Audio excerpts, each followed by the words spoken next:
সরকারের গোয়েন্দা ও পুলিশি সূত্রের তথ্য অনুযায়ী অক্টোবর মাসে রাজধানী ও সারা দেশে অরাজকতা সৃষ্টির জন্য একটি পরিকল্পনা প্রণয়ন করা হয়েছে, যার পেছনে রয়েছে মূলত ভারতে অবস্থানরত দলের শীর্ষ নেতাদের নির্দেশনা। এই পরিকল্পনার লক্ষ্য হচ্ছে ধানমন্ডি ৩২ নম্বর এলাকায় কেন্দ্রীয় দখল নেওয়া এবং একটি বড় দাঙ্গা অরাজকতা সৃষ্টি করে অন্তর্বর্তী সরকার উৎখাত করা। এজন্য গুপ্ত হামলা, সমাজের গুরুত্বপূর্ণ ব্যক্তিদের টার্গেট করে সহিংসতা, ছিনতাইকারী ও ডাকাতদের ব্যবহার সহ নানা অবৈধ কৌশল অবলম্বন করার পরিকল্পনা রয়েছে। গোয়েন্দা ও পুলিশি তথ্যমতে ধর্মীয় উৎসবের সময় সাম্প্রদায়িক সম্পর্ককে কৌশলে উত্তপ্ত করার চেষ্টা হতে পারে। মূল বিষয়বস্তু ও বিশ্লেষণ। গোয়েন্দা সংস্থাগুলো জানিয়েছে যে ভারতে অবস্থিত দলের একটি রিমোট কোর গ্রুপ দেশের আওয়ামী লীগ, যুবলীগ ও নিষিদ্ধ ছাত্রলীগের নেতাকর্মীদের মাধ্যমে অরাজকতা সৃষ্টি করতে চাচ্ছে। এই পরিকল্পনায় রয়েছে গুপ্ত হামলা, গুরুত্বপূর্ণ ব্যক্তিদের টার্গেট করা এবং সহিংসতা ছড়ানো।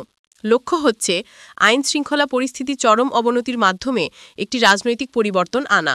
একই সঙ্গে বিভিন্ন অপরাধী গোষ্ঠী যেমন ছিনতাইকারী ও ডাকাতদের ব্যবহার করার পরিকল্পনা রয়েছে। পুলিশের হাতে থাকা তথ্য অনুযায়ী গত ২৪ সেপ্টেম্বর রাজধানীতে একটি বৃহৎ গণজমায়েতের চেষ্টা ব্যর্থ করা হয়েছে এবং ২৪৪ জনকে গ্রেফতার করা হয়েছে। গোয়েন্দা ও পুলিশি তদন্তে ধরা পড়েছে যে এই পরিকল্পনা ভারতে বসবাসরত নেতাদের কাছ থেকে নির্দেশনা নিচ্ছে।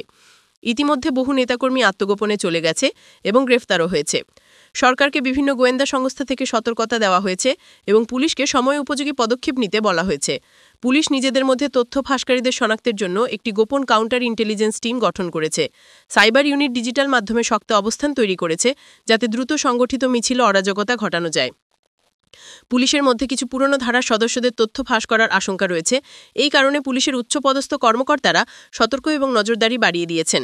ঢাকা রেঞ্জের ডিআইজি স্পষ্টত বলেছেন, সন্ত্রাসী কিংবা অপতৎপরতায় লিপ্ত কেউ আইনের আওতায় রেহাই পাবে না।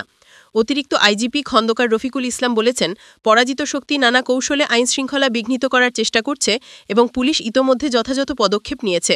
পুলিশ নিজেদের মধ্যে ষড়যন্ত্রকারী সদস্যদের শনাক্ত করে তাদের বিরুদ্ধে ব্যবস্থা নিচ্ছে। পুলিশের মাঠ কমান্ডারেরা দ্রুত আন্দোলন রোধের জন্য হুয়াপ ও জুম মিটিংয়ের মাধ্যমে নিয়মিত নির্দেশনা প্রদান করছেন।